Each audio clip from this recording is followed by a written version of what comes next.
नमस्कार, सार्वमंथन न्यूज महाराष्ट्रमध्ये आपलं स्वागत. पाहुयात आजची सविस्तर बातमी. अहिल्यानगर जिल्ह्यातील राहुरी तालुक्यात असलेल्या तुळापूर येथे भर दुपारी सुमारे 1:30 वाजण्याच्या सुमारास अज्ञात दरोडेखोरांनी हल्ला करत दरोडा टाकला आहे. या धक्कादायक घटनेमुळे परिसरात मोठी खळबळ उडाली आहे.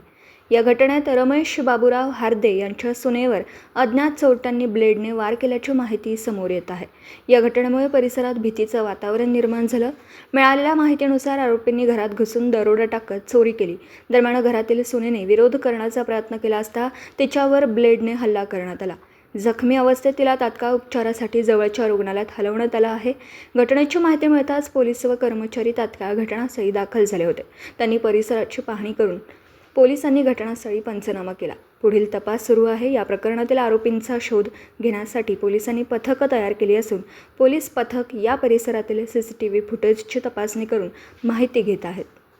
सार्वमंथन न्यूज महाराष्ट्र प्रतिनिधी शहाजी दिघे, सोनगाव. सार्वमंथन न्यूज महाराष्ट्राला लाईक करा, शेअर करा, सबस्क्राईब करा.